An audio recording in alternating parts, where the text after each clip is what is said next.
I'll officially call to order the regular meeting of Coachella Valley Water District Board of Directors, January 27th, 2026, here in Coachella. Would you please stand? Join me in the Pledge of Allegiance. I pledge allegiance to the flag of the United States of America and to the republic for which it stands, one nation, under God, indivisible, with liberty and justice for all. Roll call, please. Good morning. President Powell. Here. Vice President Estrada. Here. Director Bianco. Here. Director Aguilar. Here. And Director Nelson. Here. We're all here. Great. Nice to see everybody. I just wanted to say I do have a hard stop at 10:30, but I don't see any reason why we can't finish everything well before that. I agree. But I will be leaving the building at 10:30 or earlier. Do we have any additions, deletions, or adjustments to the agenda? No, sir. Is there anybody from the public wishing to comment at this time? Hearing none?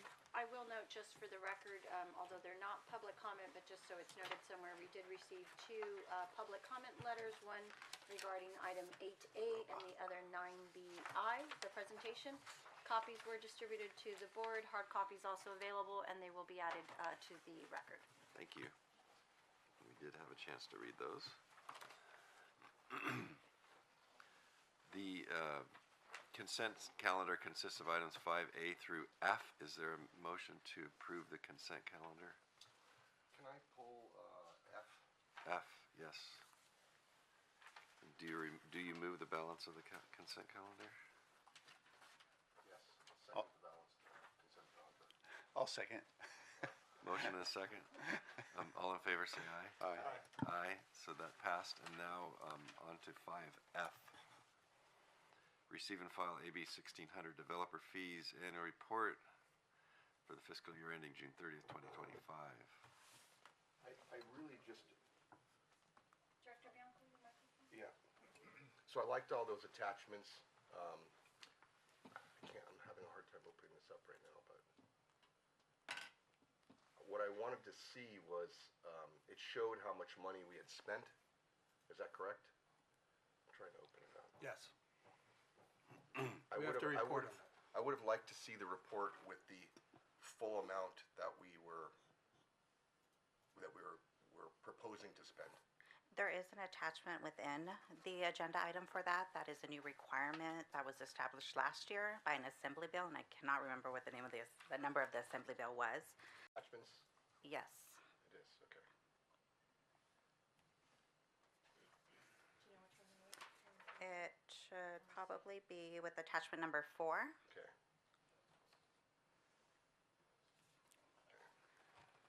And I Okay, have the so 5-year planned projects for each one of the 3 the development impact fees. Okay.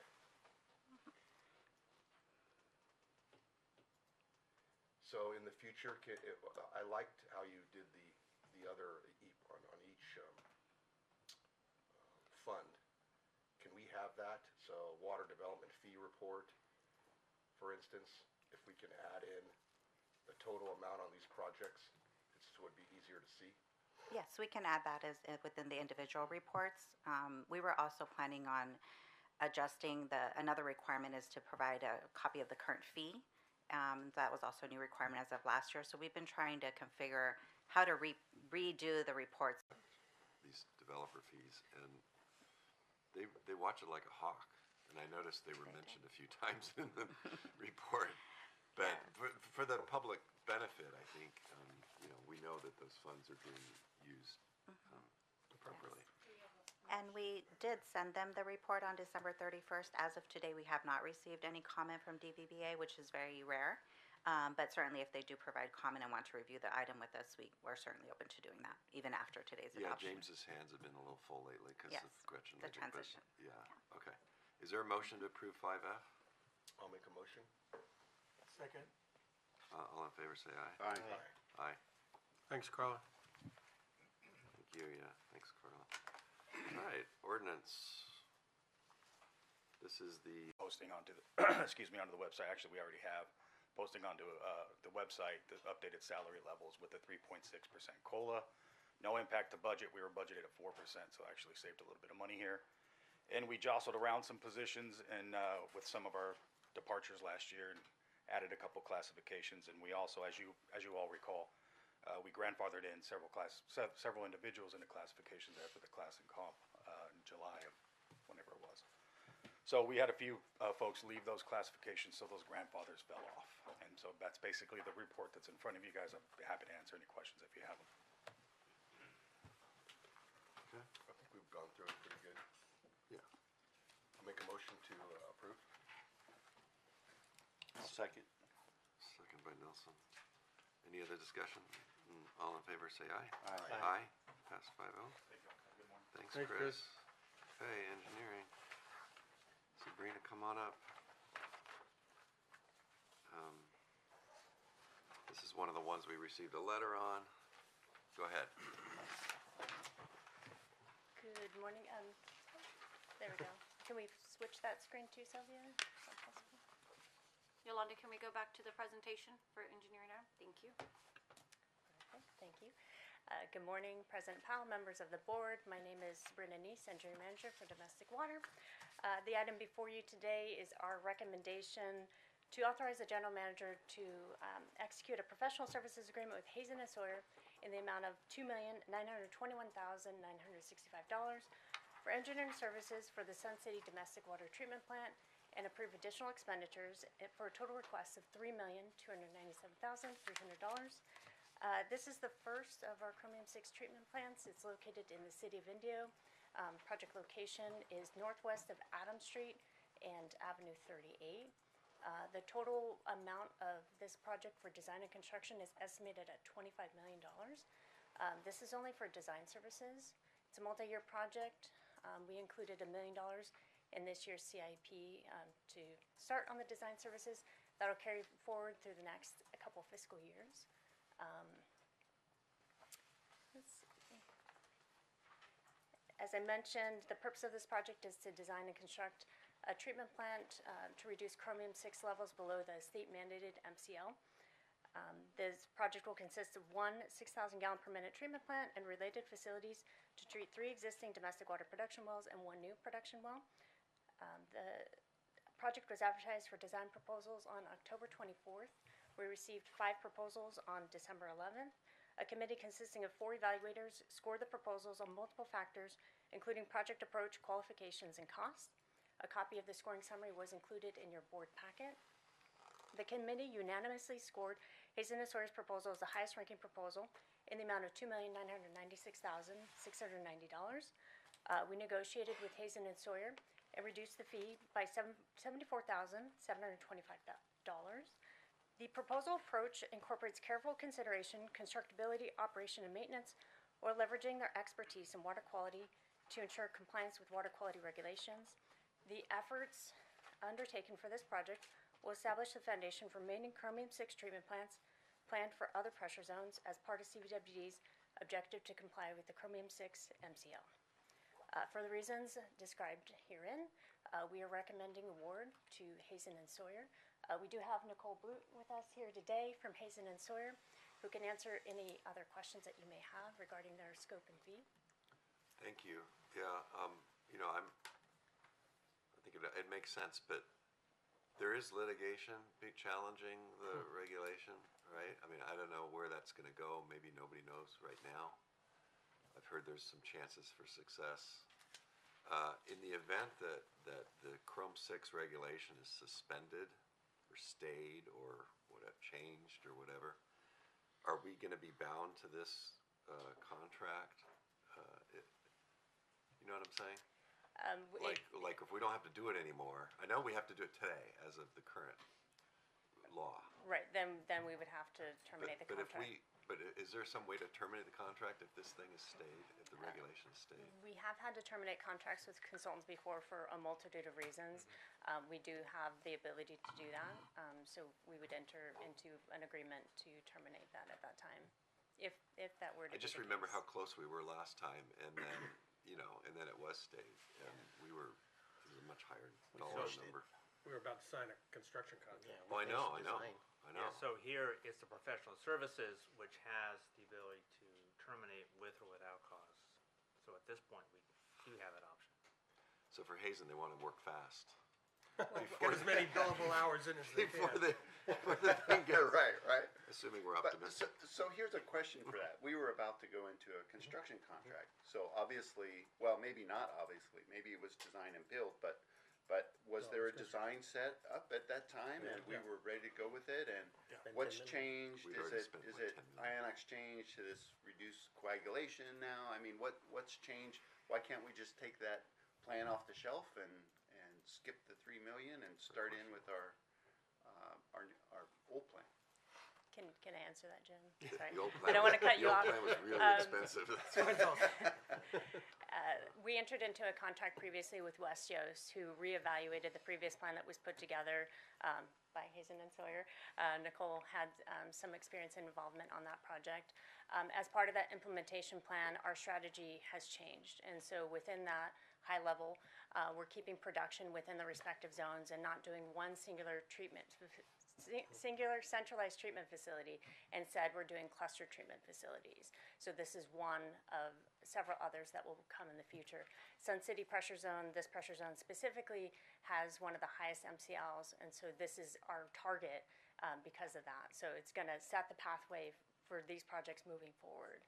So unfortunately, as the question that you're asking, all those design efforts, we changed our approach. Okay, fair enough. And then with this contract, obviously it's more expensive, but it was mentioned that it's a prototype for other of the non-aggregated facilities. So will it be like a module that you can just plug in and play in the different other zones? That would be the intent as we work through the design process. We have a basis of design memo that will be put together as part of this effort in talking through what can we do as part of this project that will then replicate to the other treatment facilities as well.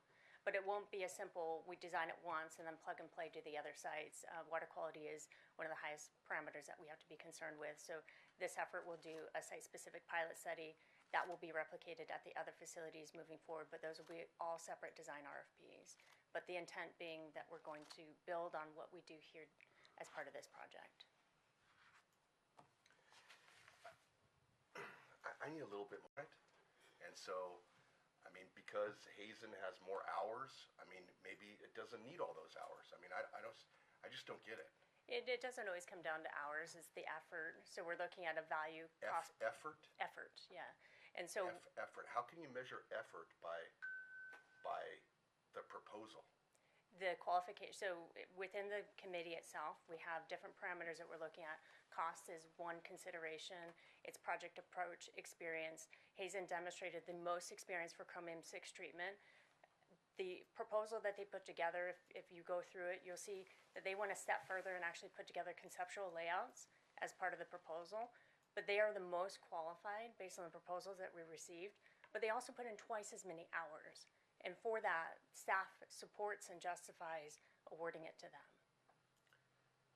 Other than Hazen that will they have access to the work that Hazen did to benefit from that? Or does this Yes. become a kind of a proprietary system? No, it's public information. So they would be able to benefit from it. I mean, we can get two. With that, you could argue that But we could- the first one is the most important because you can spend a little extra to get something you can use later. Just because the fee is lower for one consultant does not mean that they're going to provide the same work product as another, which is why we go through the evaluation process. We have 4 independent members of the committee that reviewed all of the proposals. And that's in the staff report as well, although Hazen was the highest, there's justification for why they're the highest, not just based on hours, but qualifications within the proposal. That's why we have 4 different members, so that we can make sure that the decision that's being made, the recommendation that's being made, supports the district's needs. I understand that, but you guys put together the RFP.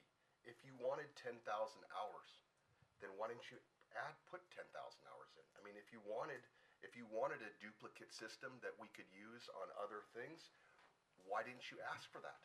I mean, it's not fair to these other guys. It doesn't seem right to me. I mean, here we have a local guy, which I haven't talked to, that Pace. And I mean, we could have 2 of these done for this amount of price. I mean, I understand what you're saying, this is the first one, but how do these other guys even gain experience when you're saying it has to do with experience? This is too much. It's too much of a difference. I understand when it's a couple $100,000, but you guys haven't convinced me that this is the right way to go. Yeah, first of all, sir, to answer two of your questions, we can't specify level of effort. We can't say 10,000 hours. That's really up to the proposers to figure out what level of effort they need to put in based on the staff that they're going to assign to this. A lot of times what happens is you get the bait and switch. We get high quality in the proposal, which then gets dropped down to a lower qualified associate or assistant. And that we really have to guard for that. But that's level of effort. The second thing is, you talked about, guys not having the experience, and how do they get the experience? Well, they don't get it through us. It's not our job to hire somebody that doesn't have the experience so they can learn on our job. That's even more expensive for us, even though it may not look like it. There are longer time frames if they don't know what they're doing to get a product that's acceptable. The product still has to be acceptable to us in the long run. So we still get to review it. I get what you're saying, and that's why we take proposals that are, a few dollars higher, even a couple $100,000 higher. But this one's double. I mean, And with it's a that, big difference. again, the proposals themselves identify what they're going to provide, and the question that you're asking is, don't we identify the scope in the RFP? We do, but it's up to the respondent to separate themselves from the others on what value do they bring to the table. Why would we select them? Unanimously, the committee selected Hazen and Sawyer, not based on fee. Fee is 30% of our scoring criteria, and even despite that, they still rank the highest of everyone across the board. This is the most important project for Chromium 6. It is incredibly important that we select the right consultant for the project, not based on fee, but based on qualifications. So now this is a $25 million, this one, right, that we're looking at on the map. But we have several others, so we're talking hundreds of millions of dollars by the time we're done. It's About 350. $350 million.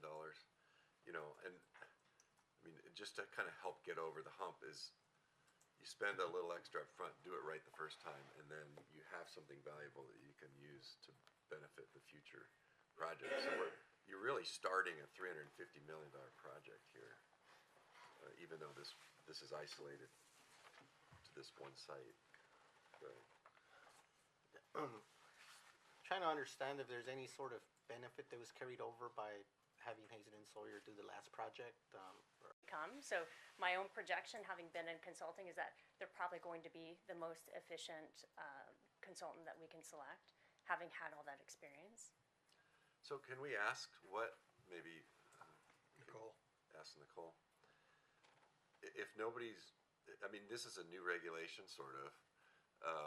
How much experience do they really have? I mean, are agencies out there building these systems I think already? Nicole can probably speak more directly about that than I can on her behalf. Good morning. Thank you Morning. for the opportunity. We really appreciate it.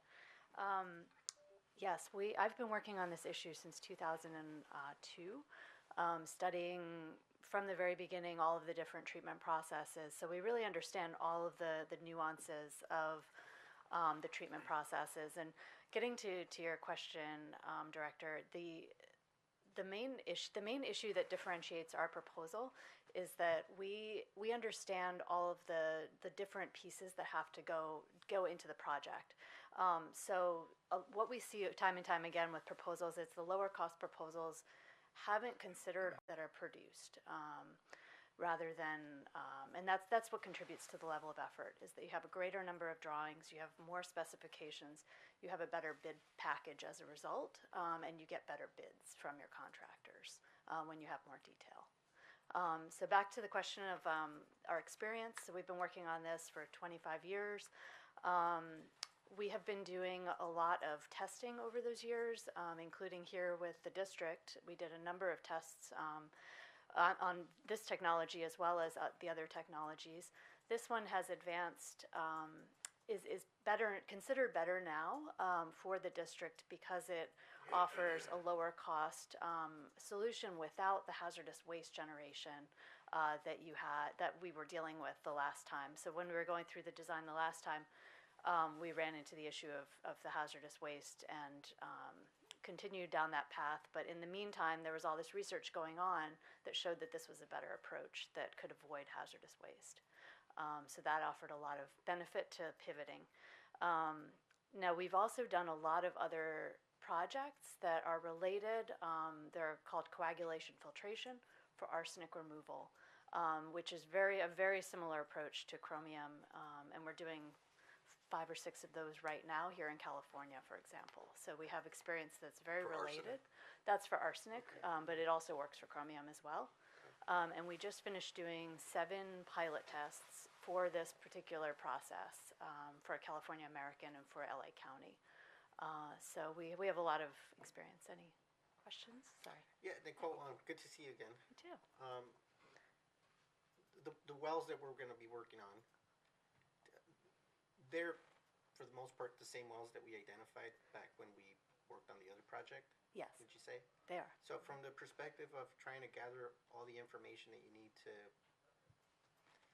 come up with your calculations on production and all that, and layouts, do you have significant amount of that you've put together already?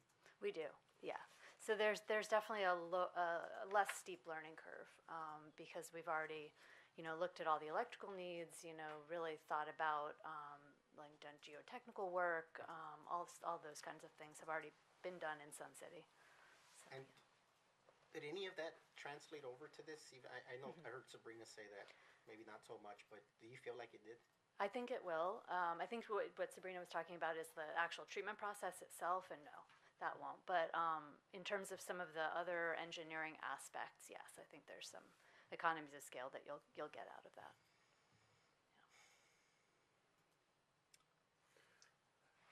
Nicole, you mentioned that your process is going to deliver a lower cost solution and an ultimate lower cost solution, and that the hazardous waste issue has been resolved. I looked through the bid package, which was quite impressive. I think your communication person should be commended for such a good package. But Marketing. there were, yeah, exactly. There were I think there were 3 options to deal with the hazardous waste, and I'm wondering if the hazardous waste goes through our water treatment plant. Buy at your GNC store. It's a supplement. It's a non-toxic version of chromium. So the treatment process turns it into Chrome 3. That goes it's attached to the solids. That goes to the sewer, or you can choose to concentrate it, which then it might get to a hazardous waste limit. You could truck it offsite if you want to take that option. The other option is to send it to the sewer. And the amount of solids, first of all, it's non-toxic at that point because it's Chrome 3. Second, the amount of solids is so small in the scheme of a wastewater treatment plant that it's not considered to be an issue at all. Because we do look at, in addition to the Chrome 6 versus Chrome 3, we look at the amount of total chromium as well, and it's nowhere near limits usually. But that would be something that we look at in the pilot test, make sure we confirm that. And then, If I can just add one. Oh, yeah, sure. The questions that you're asking, and Nicole, are part of the design effort. So with respect to what we're doing with the waste streams, how we handle that, and really delving into how that affects specifically the Warp 7 treatment plant, that's all part of the scope of work. And I think Nicole has such a vast, and Nicole's team, level of experience to really help us understand, are we achieving any net negatives by proceeding with the plan that we already have in mind of what we want to execute. Okay. And I think when I read you have a PhD in water quality and all that, so that's why the question for stannous chloride, because I'm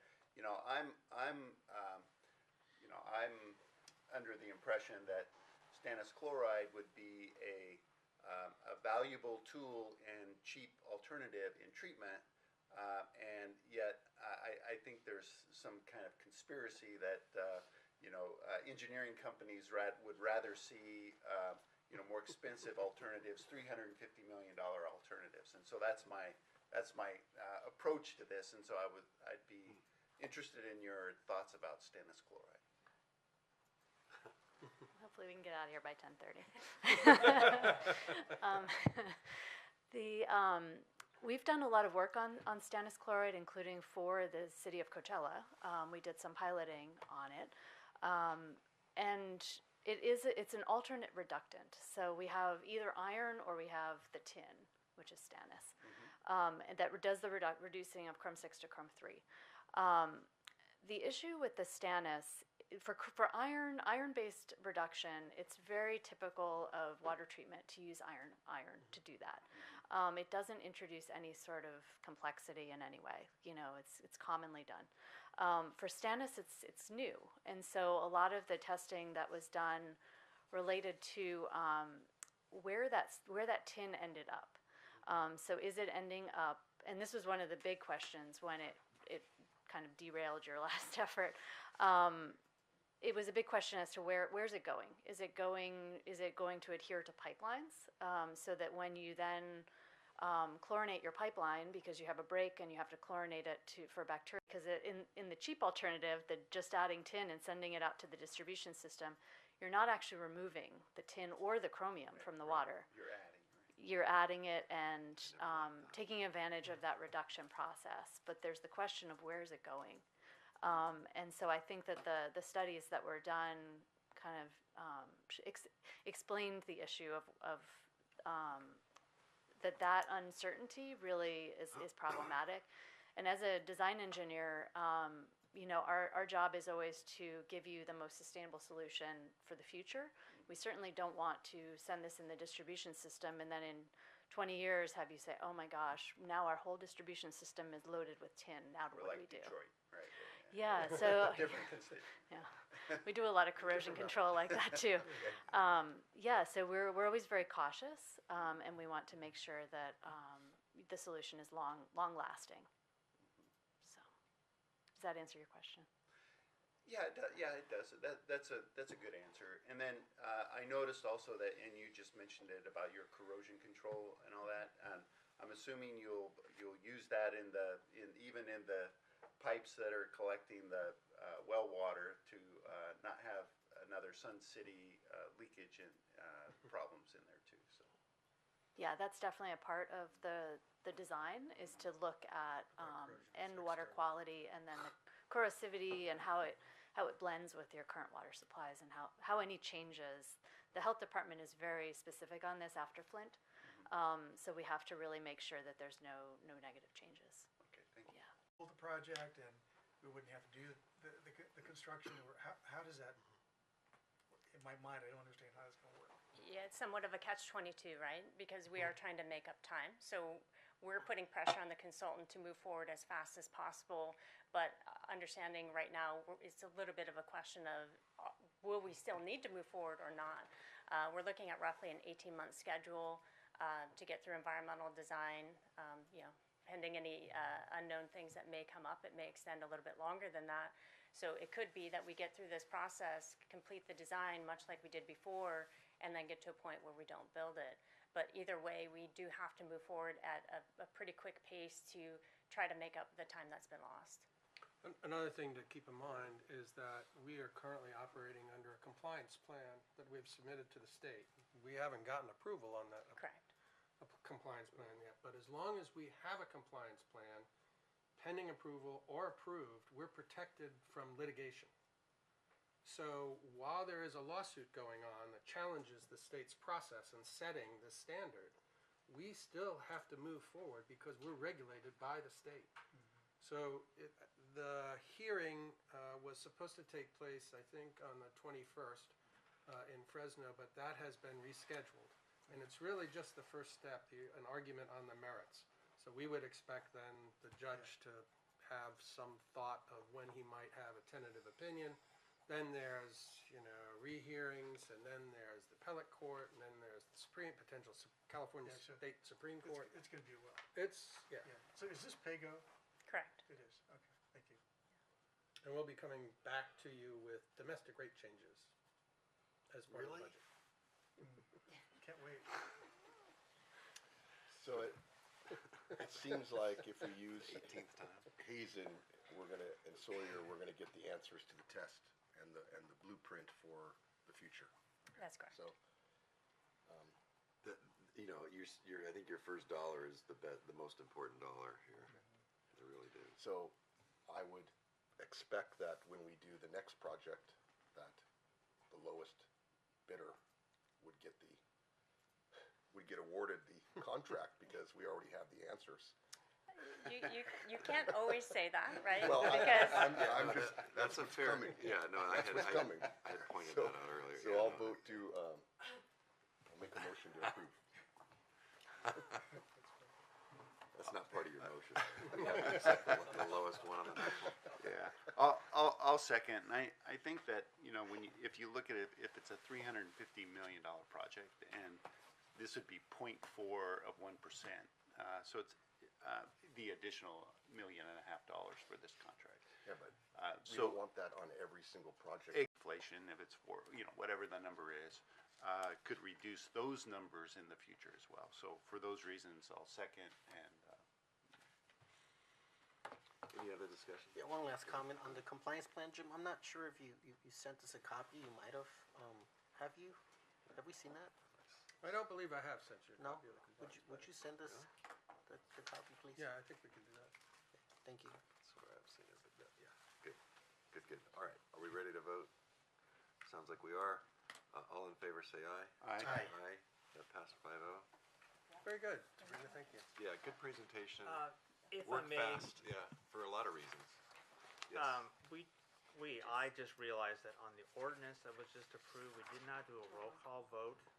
Could I Oh, yeah, let's go backwards. Five Go back to allow the indulgence This is of the going back to board to 7A. take a roll call vote? And you have the motion and the second on that. I do. It was motioned by Director Bianco, second by Director Nelson, and I'll just go ahead and do a roll call officially Okay. for the Five record. oh. President Powell, Aye. Vice President Strata. Yes. Director Aguilar, Aye. Director Bianco, Aye. and Director Nelson. Aye. Thank you Thank for you. your understanding on that. Would you have felt better if we had one no on that? Not really. I caught it. On to 8B. This is the water supply verification for Catavina. This property used to be a golf course, right? I forget the name of it. Yes, I There was- believe you asked that same question Did we- when we brought the water supplies assessment Do for we- your approval. Were they using about 5 acre-feet per acre? Probably something like that. Do we have that number?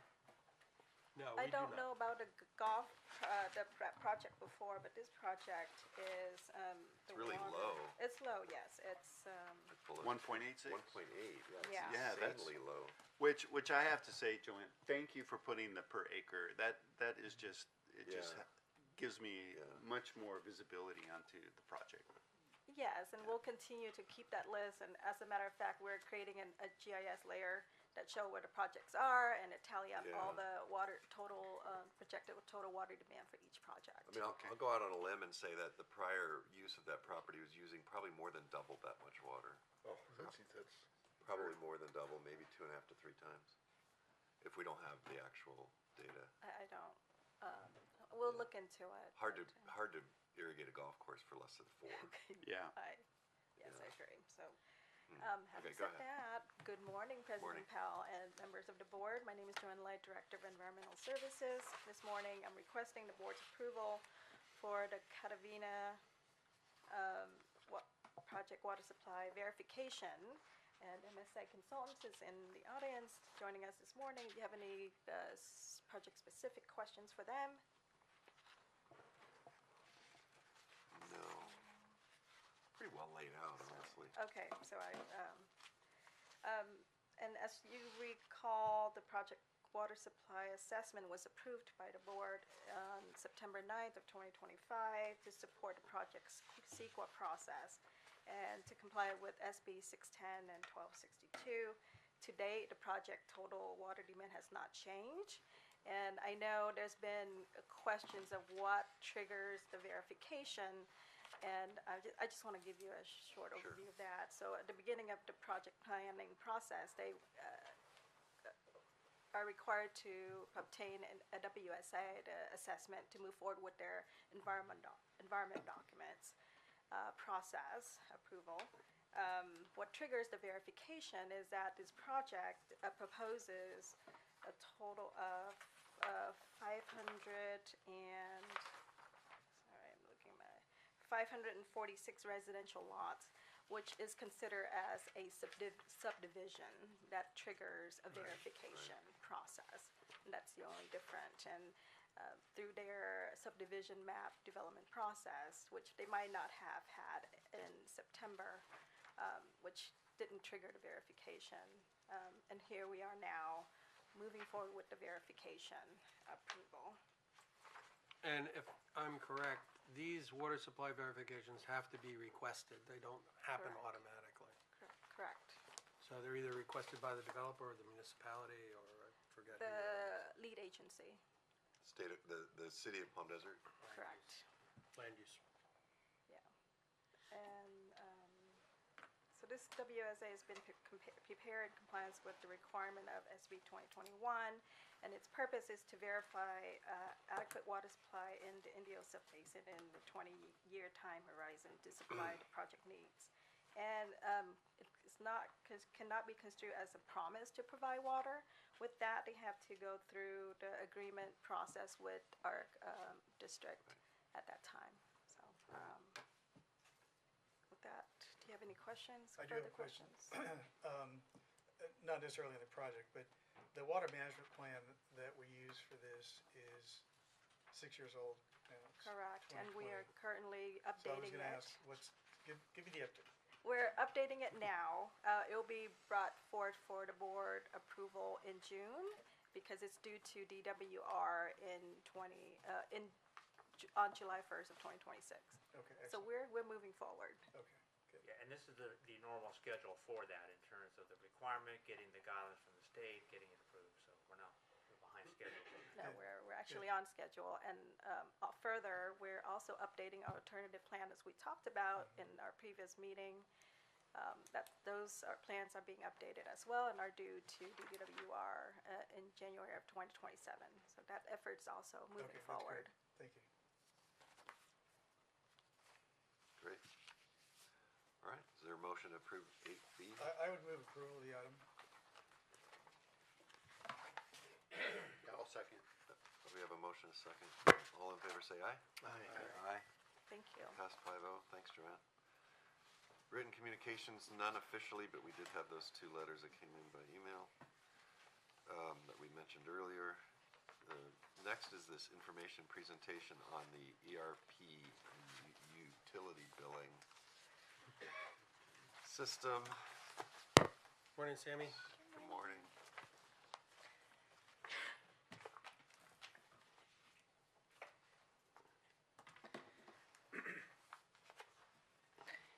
Good morning, President Powell. Good morning, directors of the board. My name is Samantha Lopez, and I'm here to present the ERP quarterly update for the ERP utility billing system implementation. This is our program timeline. I won't spend a lot of time here. As discussed, the Workday go live date has adjusted to ensure a coordinated deployment between the Workday financials and the SpryPoint system.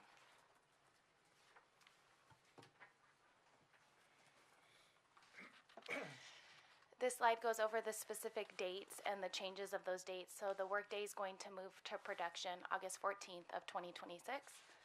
The Workday HR payroll will go live August 22nd of 2026. So this is going to open up any time tracking activities for our first pay period. The Workday financials will go live September 7th of 2026 to align with the SpryPoint go live date.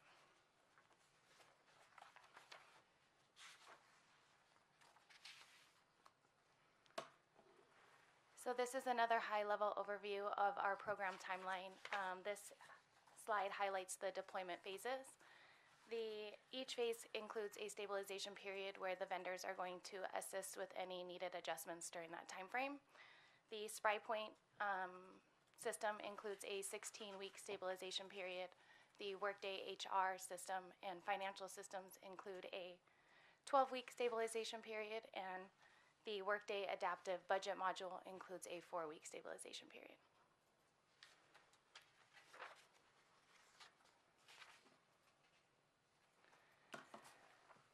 During the last quarter, our partner Barry Dunn completed various activities to help support the program's success. Both the Workday and SpryPoint projects are in the configuration and testing phases and progressing on track.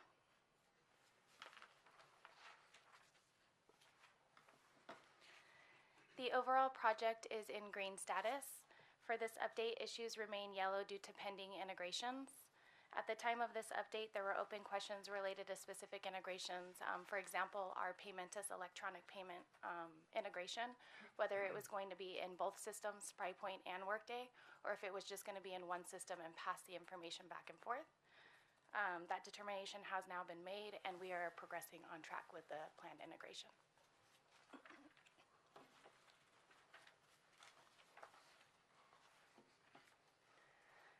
This slide highlights the Workday project milestones and deliverables.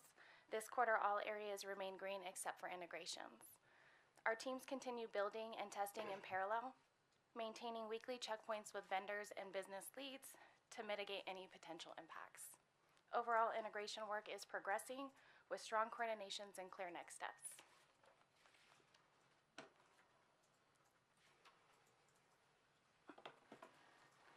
Over the last quarter, we completed unit testing using our first build of the Workday environment. This phase provided staff with valuable hands-on training and experience. Now the focus is end-to-end testing, where we begin to test full business processes from start to finish to ensure the Workday environment meets our requirements. We will also begin cutover planning, which involves defining the steps, timing, roles, and data migration activities required from transition from the legacy system to the new system with minimal disruptions to operations.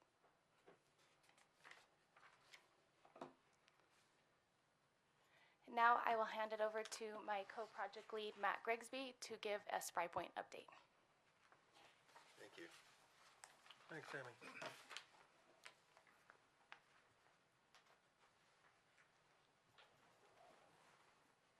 Morning, President Powell, members of the board. My name is Matthew Grigsby, and I'll be presenting the quarterly update for the SpryPoint utility billing system. The following slide depicts a summary that outlines several milestones and deliverables that have been completed over the past few months. These milestones include the delivery of integrations with external systems such as RTL and OPEX, as well as the completion of several report workshops with CVWD staff.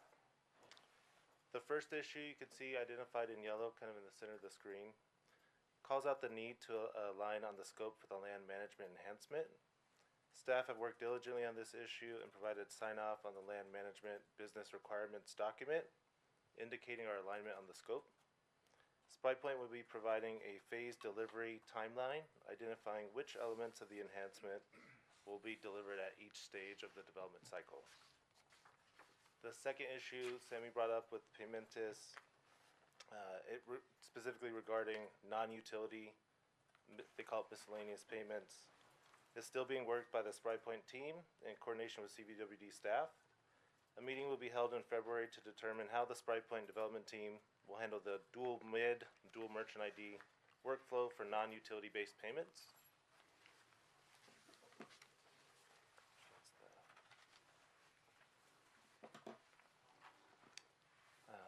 On this slide, we can see a summary of recent accomplishments and upcoming activities for the SpryPoint implementation. CVWD staff and SpryPoint continue to work through several phases in parallel.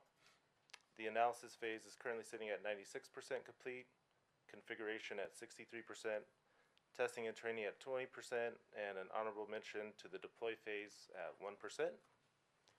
Bill validation, functional testing, and data validation activities are ongoing, with the latest cycle running from January 20th through February 20th.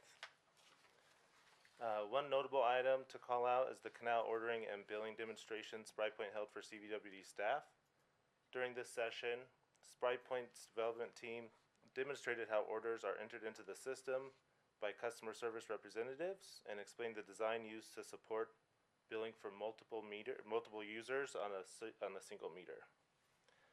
Additional demonstrations will be held in the coming weeks to cover off canal order management, field service operations, and online ordering. Before I pass this back over to Sammy, I can pause here for any questions. Yeah, I have a question, William. On the land management issues, which is in the yellow, could you describe a little bit about what land management you're talking about and what the issues are with that? Yeah, the land management is essentially the workflow for development services. Receiving the application for like a project that's being developed in the valley. Some of the issues like for the scope alignment was what part of the processes are going to be automated at go live. So they've set up, I don't know, they've called it like a pizza tracker, like a Domino's pizza tracker system with templates that you can build out workflows for each project. And they're just the alignment on like the scope was, hey, what elements are going to be covered when we go live? The land management enhancement is set to be delivered to our staging environment in April. And then the future, that development timeline is what we're waiting for to kind of tell us, hey, these enhancements will be available on these dates based on their development. Okay, no, that's a great explanation, thank you. Thank you.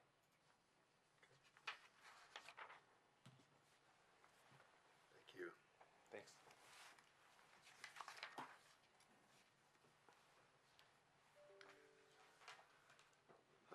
Well, it brings us to board general comments. Sammy's Oh, back you, up. oh, come on, really? I thought there were only two parts to this. You said Did you need an Two more intermission? slides, two more slides. Go ahead. The project budget is currently on track. Here you will see on the slide that the internal staff is trending over, and that's just because we anticipated $500,000 per year to be spent on the project. This is not adding funds to the project. This is simply reallocating funds from already budgeted department budgets into the capital project. The project manager line for Barry Dunn is trending over due to the use of their consulting services to help support integration activities and to do some cutover planning. We originally included a 25% contingency in the contract budget and are confident that the total cost will remain in that contingency. Sorry, can you just, in part because there was a question raised by a member of the public about all three of those line items that are over? I realize that they're very minor, but just to touch on those.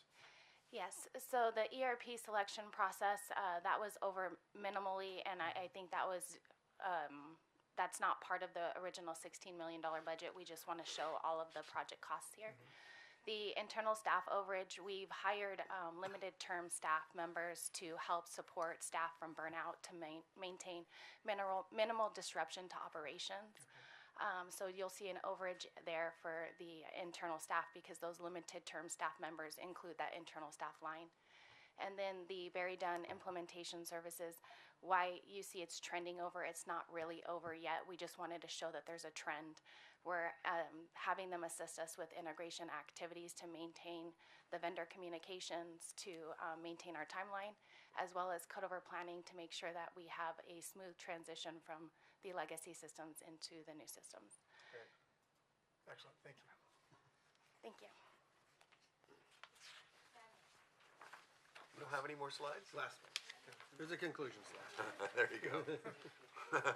Oh, I have a printout in front The of me. overall program is in green status. The Workday project is currently in the testing stage and is progressing on track, and the Spry Point project is currently in the configuration and testing phase and progressing on track. That is all. Thank you. Good news. Good Thanks, presentation. Staff is doing an excellent job on keeping this going. It is an incredible amount of work, and there's a number of folks that are very dedicated. I'm very pleased with where we are, but there's still some to be done. But you can see the end of the tunnel, right? Hopefully it's a The good light? thing. Yeah. Still about Couple 9 eyes months- rolling out there, but, 8 to 9 months away, but It's yeah, coming. testing is the It'll be important here part. before you know it. That's what they're worried The- about. The Dodgers will be in the playoffs by the time this thing is. Oh, God. We all live for that. Some of us do. So, board general comments, Director Nelson. yeah, hang on.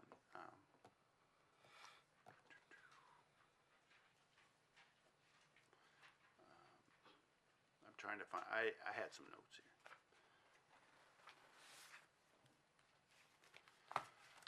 Okay, so, couple of things, on last Friday, the Department of Interior gave a record of decision to participate in Sites Reservoir, up to 25%. I think they're at 16%, and they're trying to get a bigger bite of the apple, so they went up to 25%. It's a $6.2 billion project. We're in for 10,000 acre feet on that. So, you know, the federal government approved up to 1.5 billion on that. So that's, I think, a good signal that, that project has, a lot of, you know, federal support. I will say that the state water project, the state, Water Resources Control Board is still, considering the water right application for Sites Reservoir. So, that's been a delay in the whole project. It's moving forward, but the Sites Reservoir Committee has indicated that for every month, it costs the project $20 million. For every month of delay, it's $20 million. So that's problematic there. There's a meeting this Friday with Secretary Bergen of, with the Basin States governors and principals. That's confirmed for this Friday. Most the governors will likely be asked how they can facilitate and motivate the deal within their state.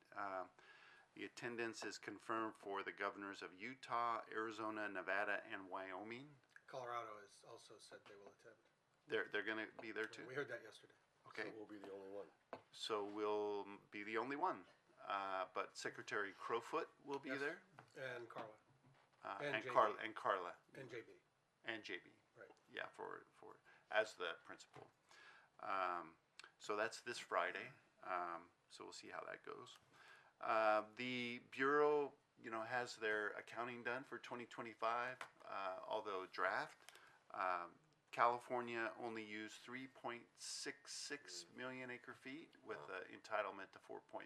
So conservation efforts, Levy, down in Imperial, Metropolitan, Palo Verde, all doing a great job at reducing water use in California. And in the whole lower basin, I think it's 7.1 million acre feet instead of 9 that they're entitled to. So just great news there. Unfortunately, Colorado River snowpack is only 58% of the snow water equivalent of the 30-year average. It's the lowest in the last 10 years. So, you know, it's hard to deliver water to Lee's Ferry when there's no snowpack in that basin. California is similar. It's only 62% of normal, so very light snow in California. Only 36% of the April 1st average. So, But the reservoirs are at Pretty their low. all-time. the reservoirs, Oroville's 80% full, and at least because the rain has stopped, they've stopped releasing floodwaters out of that. That's been going out to the delta. That's been happening for the last month or so. So that's not been good. San Luis is 78% full, and the state side of San Luis, because it's federal and state, is approaching maximum capacity. So they're still in negotiations on sharing space in San Luis, so we'll see how that goes. So those are my comments this morning. Thank you. Pray for rain. Yeah, for sure. So, John Aguilar. John, and colleagues, so we have some good news that we received last week from Congressman Ruiz's office. A notice that Congress has approved, hasn't yet been signed by the president, but is expected to, a little over $1 million for the North Cathedral City floodwater project. So, really happy about that. It'll add additional protections for those families up north. I want to particularly thank staff, Carla, Scott, and the engineering staff for their work on this. It was a long time coming, so appreciate that. Yeah, and yours. Thank you. Thank you. 2 years. Yeah, thanks, John. Dr. Bianco. I'd just say, so thankful to be living in Southern California. My son and daughter in Oxford, Mississippi, and hasn't been power or gas for 4 days. The house is below 30 degrees. 90% of the residents are in this same situation, and the Trump sent in the National Guard. So it's pretty horrific for a southern community to be frozen solid. So I would just say, you know, we grumble when it's in the 60s over here and Rostaway. Yeah, Rostaway on the golf course. Yeah. So hearts and prayers go out to the communities over there. I'm sure college kids will find a way. They're gonna be. Well, my son's next door neighbor is 85, and he went over there to check on her, and she says, "Don't worry, I'm just going to call 911, and they'll send me to a warming center." That's still is That's scary. yeah. Yeah. All right. No Vice comments, President. no comments. No, just following on watching Denver play in the snow, and if you had two televisions next to each other, you had the American Express golf on simultaneously with people in shorts, Yeah. watching that. It's amazing to me that we don't have more people coming. I mean, we have a lot of people coming to the Coachella Valley, a lot of snowbirds, etc., and that's great. But you see these things in this massive storm, and people, I'm sure, if they can, are going to be seeking warmer places like the Coachella Valley. It really shows well. Okay. Do we have any board requests for future agenda items? Hearing none. Meetings, there are only two listed, but maybe there are more. January 15th, Salton Sea Authority. Do we have anybody? Yeah, that was our, Yeah, I did not attend, I was traveling, sorry. I thought you joined us by Zoom, didn't you? No? No. That was a different one then. That was an earlier one, yeah. Okay, so. Was I? Now I'm confused. That's the one we had in Palm Desert. Okay, you were in attendance, Yeah, Jim. Okay. Jeremy Woody was there. Yeah, okay. Mosquito Yeah, it's a regular meeting. I think the two things that stood out for me were, kind of had a little bit of a conversation on the strategic plan and, getting ready for CV Strategies to come present that, so they're gonna do that at the March meeting. We are having a special meeting coming up here, I think, probably like in a few weeks or so. There's a conversation that's gonna happen about restructuring the authority and possibly installing new officers, because of IID pulling out. So there's some thoughts that it might be better to appoint a new president. And so we'll be having that conversation at the next meeting. It's gonna be a special meeting. And then I think that, we're also going to have, a conversation on potential comments that we might have to submit as part of the, is there a call for comments right now on the guidelines? On the EIR, The the EIR. Bureau of Reclamation's EIR on alternatives, their draft EIR. Yeah, so I think we're gonna get ready to submit some of those comments, so, we'll have a conversation on that too. And that was, other than that seemed to be well, we had a presentation on mosquito vector, that was pretty interesting. Some people asked if we could use whatever we use for the mosquitoes against what do they call it, that boat bug or? Yeah, Those are harmless, though. Boatman bug, Yeah. when they swim on your windshield Yeah, Yeah, and in your pool. and your Yeah. pool. Yeah, but they clog up the filter stations though, big time, Do they really? big time. Yeah. Yeah, I don't know if Jeremy was kidding, but he said that they get in your reservoir said they and could suck make them a- into the he system. said you can make a salsa out of that. That's what he said. Yeah, they did. Who said that? Jeremy. steered me away. The GM of the The mosquito GM. vector control. I think he, Salsa. Yeah, out of that. he said, and Salsa. then he said a lot of cultures Him do eat first. bugs because Him they're a first. good source of Well, of course. I protein. think Good for them. yeah, I was like, I don't want a salsa out of that. But I think he was being honest. I think he was. Yeah, I was like trying to figure out if it was a joke or How not. do you but- gather them all up? Well, From out your of the windshield. filters. Out of the From your filters. windshield. The windshield wipers. are on. Anyways, that was the highlight of that, but that was it for that. Thank you. All right, and then January 21st, Disadvantaged Communities. I know we were, I was not able to attend. oh, you weren't there? Okay. I was on the phone. Yeah, Carrie, I missed it. if you ran this meeting, we'd be done in 20 minutes. That's all I can say. Yes. Very well-run meetings. Yeah, she's fast And now. I appreciate the Super updates. Yeah. Including the department updates at those. Are there other meetings to report on? I had two, John. I did a required harassment and discrimination training on the 15th.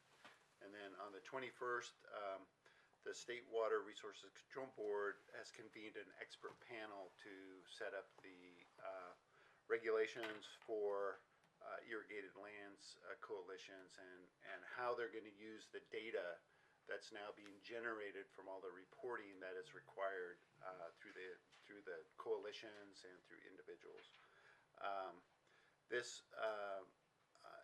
As you know, John, you and I sit on that Irrigated Lands Coalition Board for Coachella Valley, and they're really making the sausage in terms of what it's going to say. And I was pleased to see that what's her name? Tess Denham. Tess Denham. I was going to say Jess. That's not right. Tess Denham made some really good points in that the panel is looking at. The whole objective is to limit nitrogen and constituents from agriculture, and In drinking water. in drinking water. And what they're considering is using this data and taking the 80th to 90th percentile and telling those farmers that they have to reduce their nitrogen, which is kind of problematic. It's a comparative use rather than setting a standard, right? So, might have its benefits, but I think Tess brought up some good thoughts about that, is that there's no regulations that say, well, if John here uses if he's in the 10%, he uses more than everyone else, he should be regulated and no one else should be regulated. So it's really should be based on science in terms of what is they're looking at what they call A over R, which is applied minus removed. And they're having a problem in what's removed because when you apply nitrogen, a lot of it can be volatilized depending on systems. So it's not just a straight math equation. And so they're trying to solve some of those problems. And it's rather interesting to see it in action. But I attended that meeting. It's a 3-hour meeting. Very good. Wow. Yeah, not easy to sit. Thank you for doing that. Matt, any others? That's it. John, Anthony? I don't have any others. All right, is there a motion to approve the meetings that were reported on for per diem? I'll make a motion. Second, all in favor say aye. Aye. Aye. Passed 5-0. General manager report. Just want to again re-emphasize my compliments to staff on the ERP and utility billing. It really is going well, but it's only because of their involvement and their efforts. And I really do appreciate that on all hands. And then all the other stuff that they do, just to keep up with the normal course of business. I mean, we do have some temporary employees here, but they got to be trained up on what the processes are. But it does provide some relief. But it really is important at this phase to make sure that we get documented what it is that we're going through, and they're doing a great job. And that's all I got to say. Good comments. Council? Yes, thank you, Mr. President. Just wanted to mention a Public Records Act case that came out, City of Gilroy versus Superior Court. Under the Public Records Act, public agencies have an obligation to respond to a request within 10 days. They can extend it to 14. They then have to get back to the requester, and then they have to start to release the records in a reasonable period of time, depending on the volume. In this particular case, there was an issue about, it it was body cam footage and what was needed to be collected, what needed to be redacted, and how soon to have it disclosed. In a Public Records Act case, if the requester goes to court to get an actual declaratory judgment that the agency did not disperse or release all of the records that were required, they can get a judgment and get their lawyer's fees for bringing that case. In this particular case, when it went to the trial court, there was no issue of the records not being disclosed. The agency, the city did end up disclosing all the records that were being requested. But the requester went to court to say that it wasn't done in a efficient, fast enough period of time, there was some pushback, etc. And so the trial court said, well, because of that, the requester can still get their attorney's fees because they had to push the item along, push the process along. It went to the Court of Appeal where the city said this declaratory relief action and to prevail to get the attorney's fees is only if we have to end up disclosing records that we didn't want to disclose to begin with. In this case, we did disclose the records, and the Court of Appeal said, in the future, in order to motivate, incentivize public agencies to be as cooperative and efficient as possible, we're going to allow requesters to bring declaratory relief actions to get their attorney's fees paid if the court finds that the agency didn't disclose everything as quickly or as cooperatively as possible. It really opens a new, area where a request can come in. Most agencies, including this one, has a very regimented process for getting back to them. They work with our staff. We have a specialized practice group in our firm that helps staff make sure they get all the records out. If there's some question about what's being asked, to get that resolved. So I'm not saying that that's going to immediately cause exposure to this agency or any others, but declaratory relief in court to get records disclosed that were not disclosed can subject the agency to attorney's fees. Now, the trial court in a case in the future may claim that the agency didn't cooperate as efficiently as possible. So, big change in the Public Records Act. Yeah. That's all I have, Mr. It President. won't affect us, though. No, We cooperate. We do a good job. process. job, we're very responsive Yeah, and yeah. on time. Yeah. And it was not even ill intent in the case of the city. It was just the way that things were disclosed. But Yeah, okay, well, we'll We'll- keep doing a good job. all right, Thank you. thank you. Do we have any departmental reports today? Hearing none? No, sir. All right, at this time, the board will recess into closed session to consider the items on the agenda, and then we will reconvene and report out following our closed session. Hey, Scott? Coming back from closed session, no reportable action, and this meeting is adjourned. Thank you. Thank you, gentlemen.